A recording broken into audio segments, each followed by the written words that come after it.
Come along, miss. We're just about ready for you. What will they do to me? Do to you? Why, nothing, my dear. You just tell them the truth, that's all.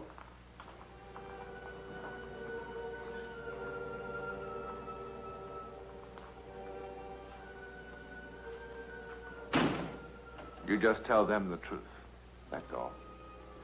Them being a coroner's jury assembled in this fine old house. But will they possibly believe the truth? This rarity of psychic phenomena doesn't even have a name.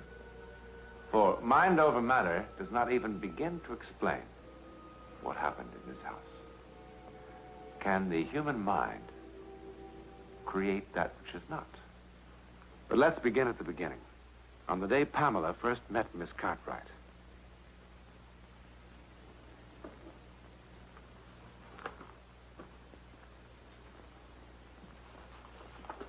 I hadn't realized she was so pretty. Oh, my, oh, my, oh, my. I was that shocked when I saw your car in the front. Wasn't it Wednesday, you said, Mr. Hill? Tuesday, Mrs. Murphy. Tuesday at 2. Tuesday, Pam. Tuesday. Isn't that shameful? We went to the circus. We had such a marvelous time. And you've been sitting here waiting. Oh, I'm sorry. But you mustn't be sorry, Mrs. Murphy. We had such a wonderful time. Best of all, I liked the tiger. He was such a fierce tiger, with great yellow eyes. And his name was Ramu. Everybody was afraid of Ramu, except the clown. He was Ramu's friend.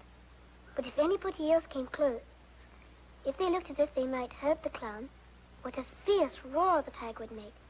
And he'd show his great huge teeth. He protected the clown like... So you are Miss Pamela? Pamela, Mrs. Murphy, this is Miss Cartwright. Your father's engaged Miss Cartwright to look after you. She's not as young as Miss Graves was, is she? Now, Pam, that's not nice. Well, she isn't. I mean, it's not her fault. Pamela? Oh, it doesn't matter. Children have no inhibitions. Well, I won't run off and leave you. Like Miss Graves, will I leave you all alone? But I'm not alone. I have Mrs. Murphy. She loves me. She bought me this tiger with her own money. She knows magic and how to cast spells and how to bring people to life that are dead. Like her dog Charlie, who ran away 5 years ago. He may not be dead at all. Shh, Pam, that's silly talk. How very remarkable. It's true. She told me. Hush, Pam. You mustn't tell her all our secrets. Miss Cartwright will, of course, be in complete charge, just as Miss Graves was. Of course. Keeping the account books, paying your salary and the gardener's, etc., etc. But mostly tutoring the child. Did he say when he'd be coming back at all? For a bit of a visit, I mean. No, but it shouldn't be too long now. He mentions you in every letter. He's most interested in your welfare. That's why we engaged Miss Cartwright. When he does come to visit us, he will be so delighted in Miss Pamela's progress in French and etiquette and all sorts of things. I trust so. We don't want to disappoint your father, do we, Miss Pamela? You must be so proud of him. Such an important man. Think of all the little girls who only have dull, ordinary daddies.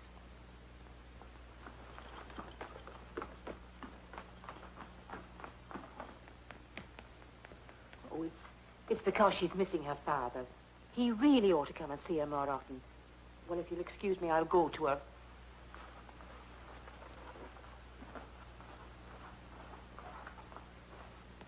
Well, I hope, Miss Cartwright, that everything will turn out satisfactorily. She's a difficult child, but... Well, don't you I worry shall about a give you thing, the Mr. hand, Hill, with this.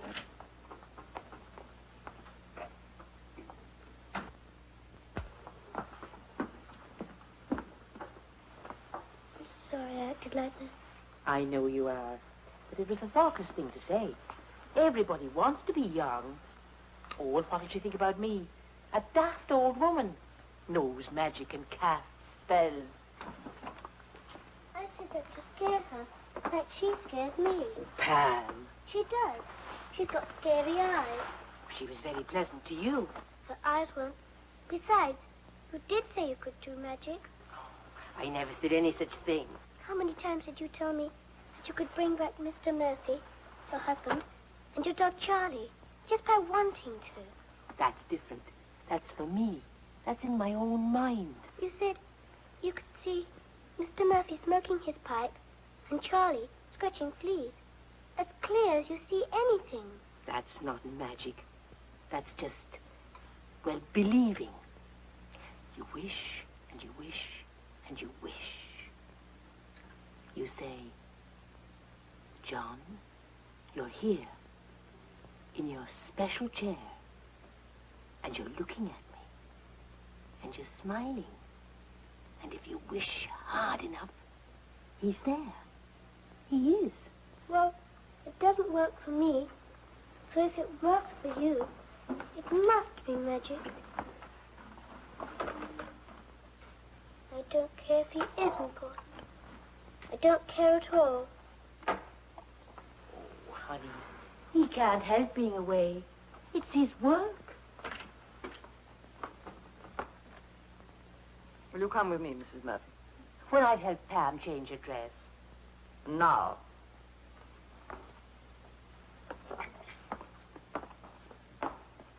Don't you worry, darling. Just you keep wishing.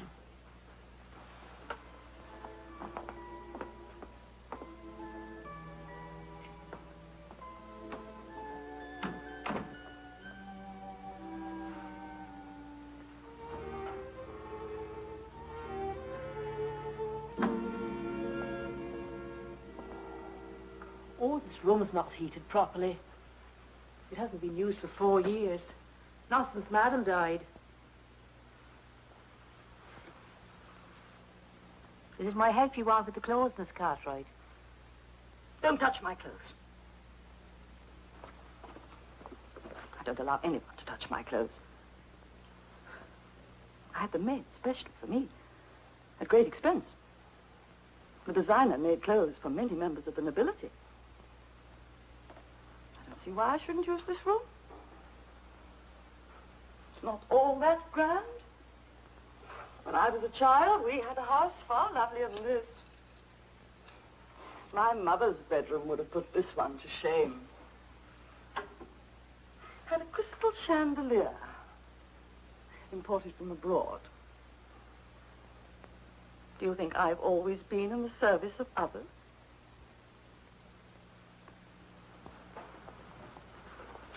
Well, now, Mrs. Murphy, I understand that you have been paid £4.10 a week.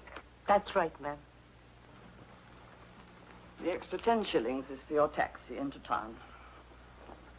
But I'm not paid till Saturday, ma'am. Now, come, Mrs. Murphy, after what I've seen this evening, the way you handle the child, and that ridiculous exhibition in front of the solicitor, well, you can't be surprised that I'm dismissing you. What? You're obviously a bad influence on the child, as well as a person who does not know how to keep her place. I'm terribly sorry about what I said. Oh, I know I shouldn't have spoken the way I did. But I was that concerned about Pam. I'm sure Miss Pamela and I will manage very well.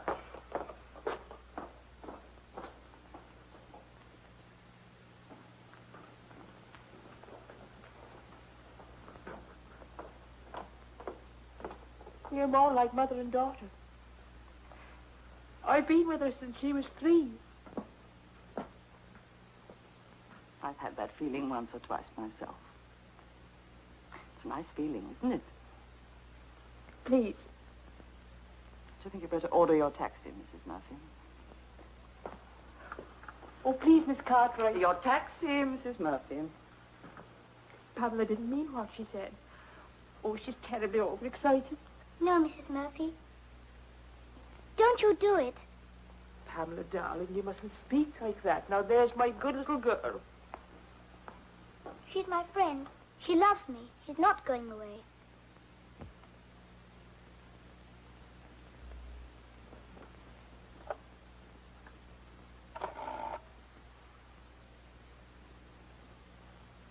Would you connect me with the taxi company, please? Don't you dare. Would you send a taxi to the Weldon's house, please? Straight away. Mrs. Murphy, don't let her. Don't let her. Hadn't you better get on with your packing, Mrs. Murphy? Darling.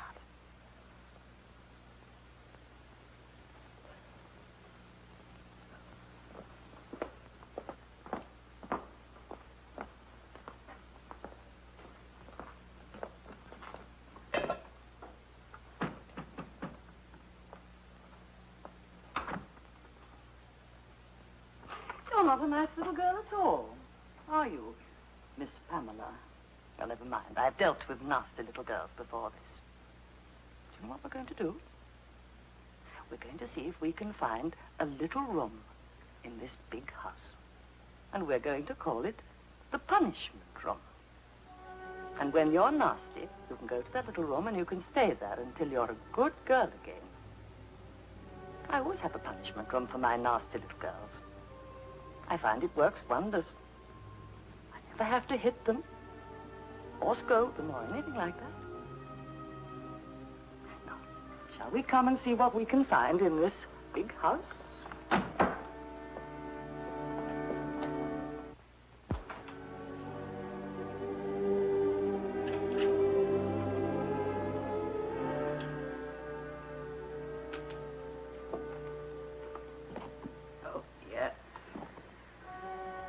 Oh, this looks very nice. Yes, this will make an excellent punishment room. Not too long the first time. You don't know my methods. One must be fair. And we must do something about that horrid thing. No! You never know where they've been. They pick up all sorts of germs.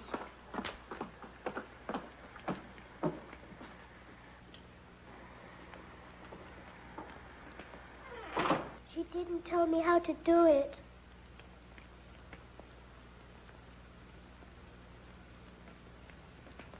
How'd you do it?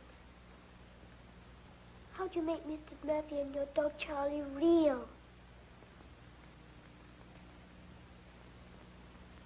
You're here. I can see you in the dark. You're here. I can see your eyes in the dark. You're here. You're here. Well, I'm positive of that. They weren't here yesterday, Mum. I know that. I saw them when I come in just now, and I was that shocked. But it looks as though someone's been scraping their feet. But you wouldn't get scratches like that from someone scraping their feet, would you? But what else could it be? Miss Pamela. What do you know about this? Looks like an animal did that. A great scratching animal. You run along. Get on with your French. I bet a tiger would make marks like that. Oh, that one's got a lovely imagination, isn't she? You don't have cats around, do you? What? I'm very sensitive to cats. Allergic is what they call it. I do feel a bit off my best. I suppose it's just the weather. I'm sure.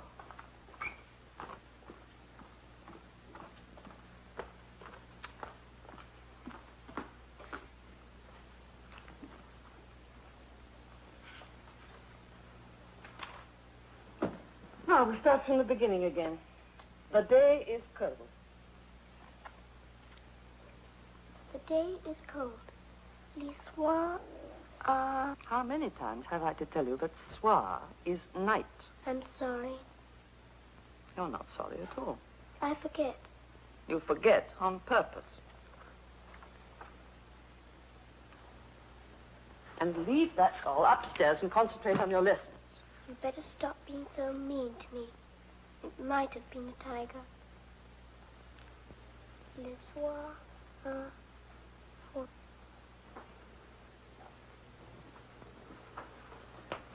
Who found it like this? Me, when I come to work this morning.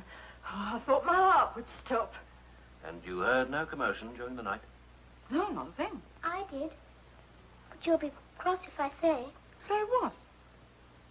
What are you talking about? Why should I be cross? What did you hear? Can I tell him? Oh, she'll say anything. The child's a pathological liar. Ask the cleaning woman. What did you hear? Can I? You can tell him anything that comes into your little mind. It was a growl of an animal. It was a huge animal. Like a giant cat or a tiger. Tiger? I did warn you, Constable. Wild and fierce and dangerous. Like it was hungry and mad. I see. Well, thank you very much. It's true. Come on, you better go outside. It's true, I heard it. Oh, Ethel, start clearing up the mess, will you? She's got quite an active imagination, hasn't she? Too active, I'm afraid. Next time I write to her father, I shall have to tell him one or two things.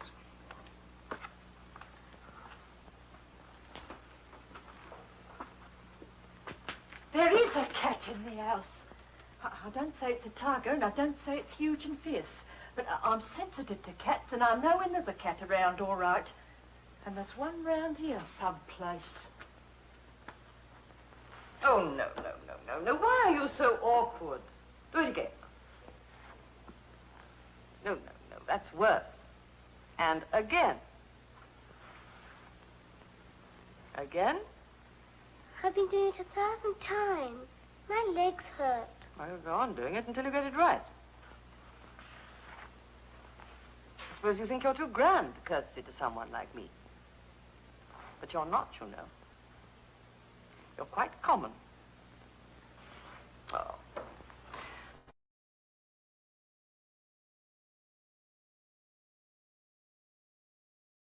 Beautiful. Come here! There is a tiger in the house!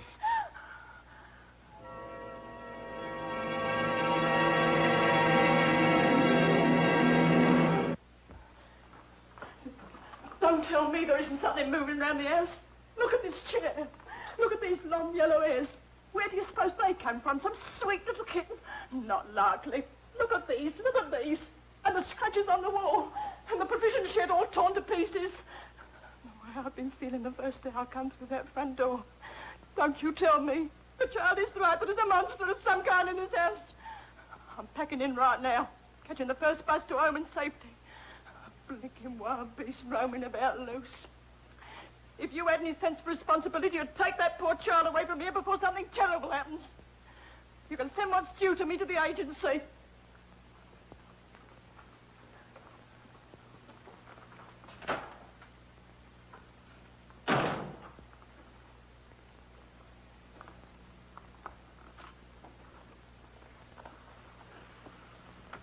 If there is a tiger, If? Well, there isn't any doubt about it, surely. well, it won't hurt you or me if you stop being so mean to me. Tell me some more about the tiger. What's it look like? Oh, it's big, like Ruma at the circus. And judging by the hairs, quite yellow. Yes, like marmalade, with the fiercest yellow eyes. But it can be quite gentle, too. Well, how did it come to be here? Did it escape from the circus? No, I wished it. Clever of you. You wished it. Where is it? Oh, he sleeps during the day. I don't know where he hides. I mean your doll. Which doll? The one with the long yellow hair. I don't know. You're lying again, Miss Pamela. I'm not. Where is that doll? I don't know. Didn't care for it anyhow. Tell me where the doll is. I don't know. Where is the doll? I don't know.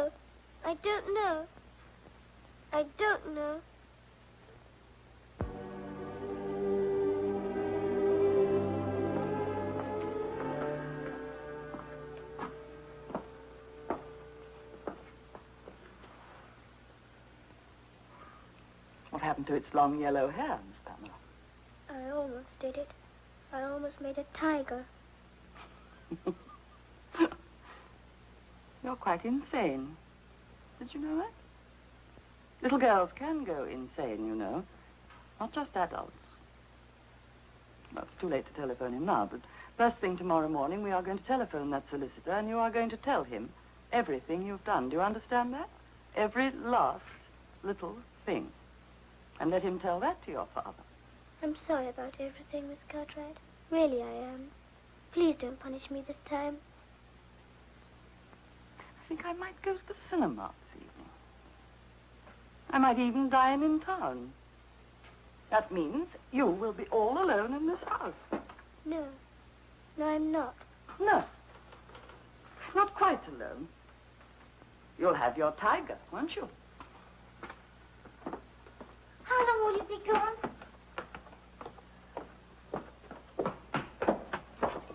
Don't turn off the light.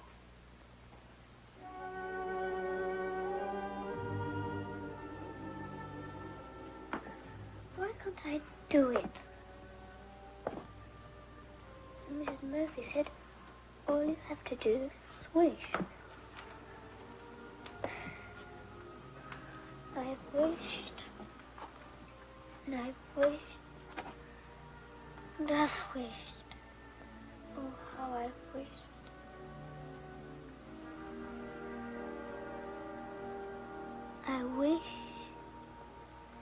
I wish that you were here.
In cases of unexplained death, an autopsy is usually automatic. Miss Cartwright's autopsy revealed no evidence whatsoever of any physical abnormality. Consequently, the inquest decided that she had died of heart failure. Pamela's story, of course, was not believed for a second. The fantasy of a child, they decided. Then what did so shock Miss Cartwright that caused her perfectly healthy heart to suddenly stop beating? Well, the students of parapsychology will point out that there are numerous reports of this type of psychic phenomenon. But to be more specific, one happened in London in 1871 and was investigated by Charles Dickens. A woman named Catherine King willed a charlady named Mary Guppy to appear in nightdress and bedroom slippers in front of a dozen startled witnesses. Not the least of which was Mrs. Guppy herself, who a few seconds before had been sleeping peacefully before her fire, many, many miles away. Impossible? Certainly. But 12 sensible people swore out affidavits that it had happened. 13, including Mrs. Guppy. Impossible. Now, in the vastness of this universe, which we have barely begun to probe, who's to say that anything is impossible? I mean, who's to really know?